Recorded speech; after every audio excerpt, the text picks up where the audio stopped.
Halo semua, perkenalkan nama saya Niko Hansel Stompul dengan NIM 120130145 dari Prodi Teknik Elektro dari kelas TPB 11. Di sini saya akan menyampaikan penjelasan saya atau presentasi saya mengenai program yang saya buat dalam mata kuliah PKS 2 untuk tugas besar atau UAS PKS 2. Di sini saya membuat dua program, yaitu yang pertama adalah program mengenai mata kuliah fisika dengan materi hukum Ohm, dan yang kedua adalah mata kuliah mengenai mata kuliah matematika dasar dengan materinya adalah jumlahan matriks. Masuk ke flowchartnya. Flowchart yang pertama di sini adalah flowchart fisika. Ini yang pertama saya lakukan adalah deklarasi integer untuk pilihan X dan Z. Pilihan X dan Z ini adalah variabel. Lalu integer string untuk yang ulang. Integer string ulang. Ulang ini adalah variabel juga. Lalu saya mengoutput atau membuat judul di sini perhitungan dalam percobaan hukum Ohm gitu. Outputnya adalah perhitungan dalam percobaan hukum Ohm. Lalu saya melakukan output lagi untuk pilihan perhitungan yang akan dilakukan dalam program ini. Yang pertama adalah tegangan, yang kedua arus, yang ketiga hambatan gitu. Selanjutnya user akan diminta untuk masukkan jumlah perulangan perhitungan dengan variabelnya adalah X. Lalu saya melakukan deklarasi real array untuk V, I, dan R itu sebagai rumus dalam hukum Ohm, itu V sama dengan I dikali R.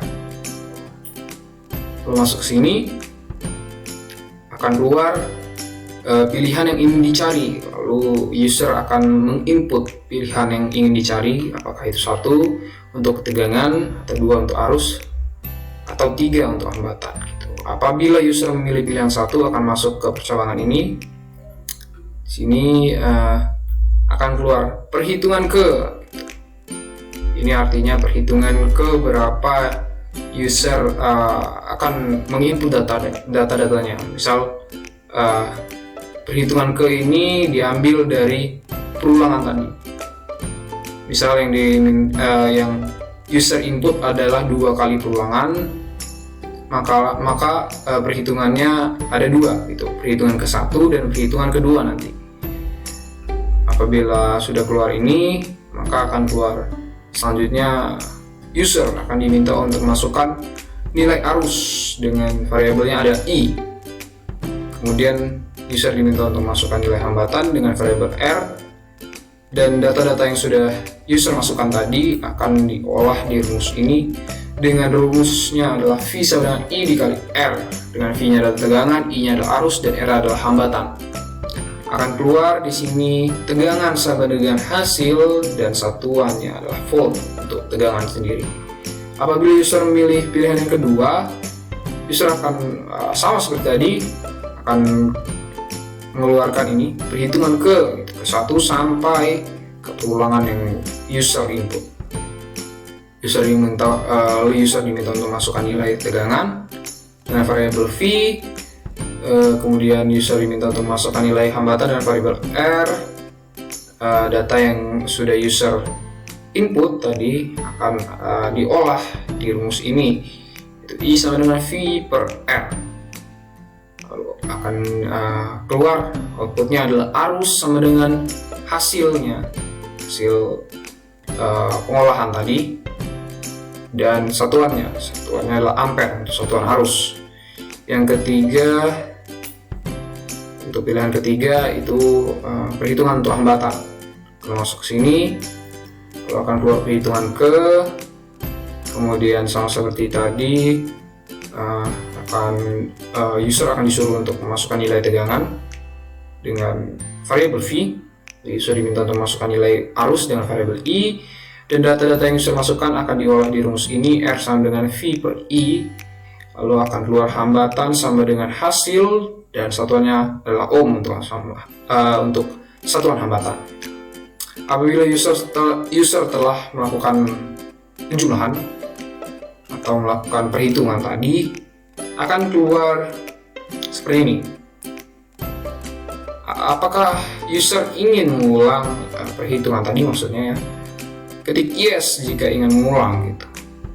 Di sini saya menginput variabel ulang. Di sini ulang sama dengan yes, maka artinya apabila user mengetik S, program akan kembali ke atas, kembali ke sini gitu. Kembali ke user, disuruh untuk memilih pilihan yang ingin dicari gitu, menginput pilihan yang ingin dicari. Apabila user tidak mengetik yes, maka program akan selesai gitu. Langsung masuk ke bahasa C++ nya ya. Sama seperti tadi kita deklarasi integer untuk pilihan X dan Z, dan deklarasi string untuk ulang, lalu masukkan judulnya, lalu di sini juga ada untuk kita mau output pilihan-pilihan yang tersedia untuk perhitungan percobaan hukum Ohm kali ini, yaitu tegangan, arus, dan hambatan. Lalu di sini user diminta untuk memasukkan jumlah perulangan perhitungan dengan variabel X. Lalu di sini ada fungsi float. Fungsi float berfungsi untuk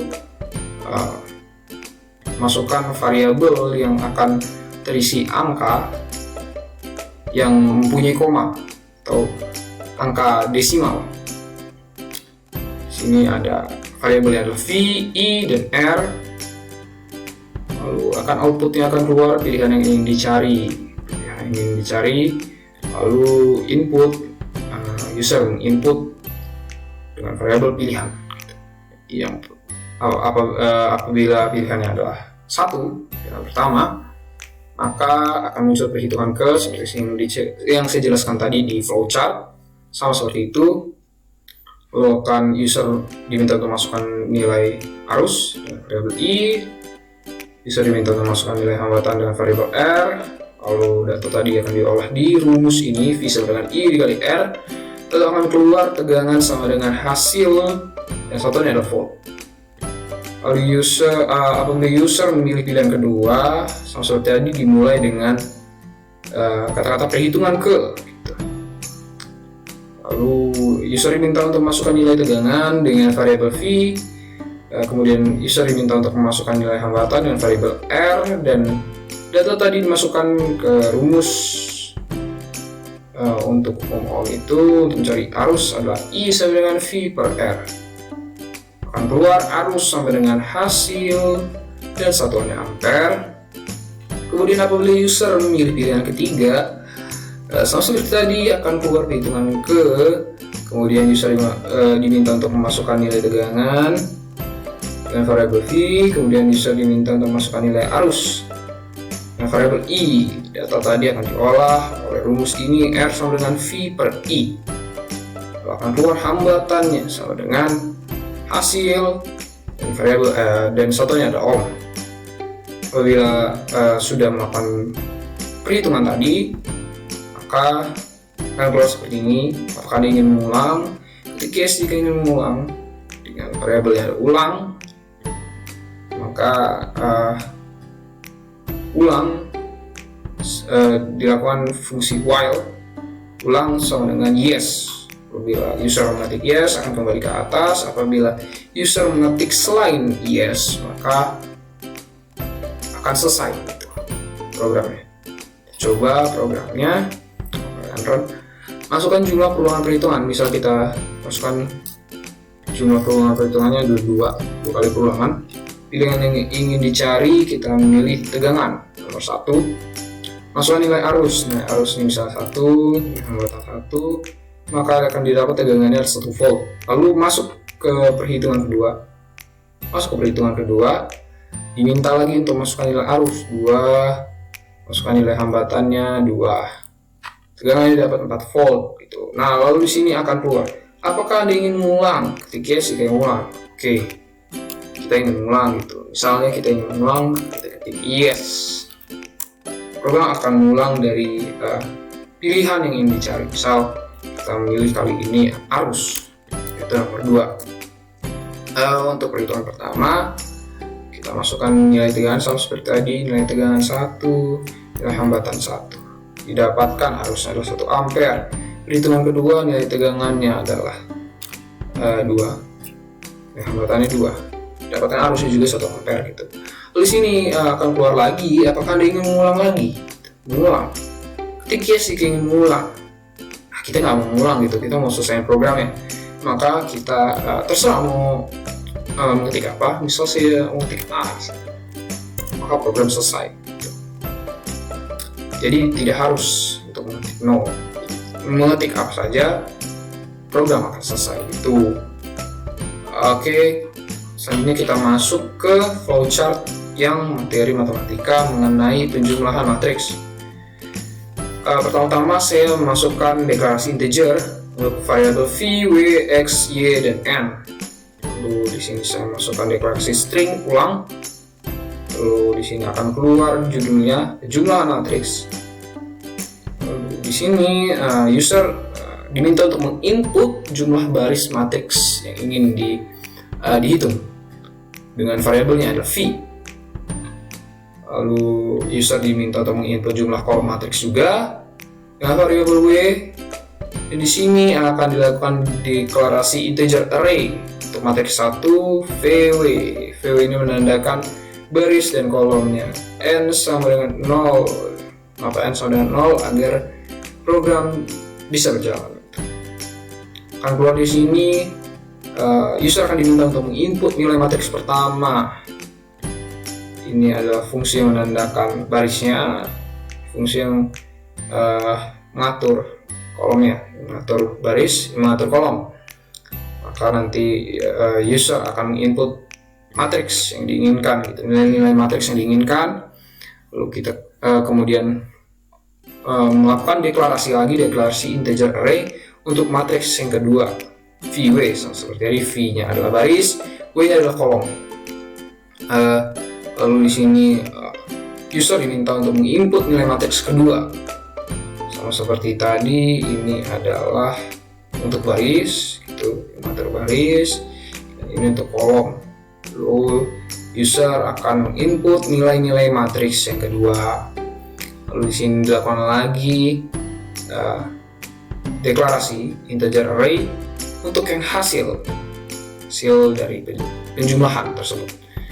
Ini akan keluar hasil penjumlahan matriks tersebut adalah seperti tadi, ini untuk yang baris dan ini untuk yang kolom.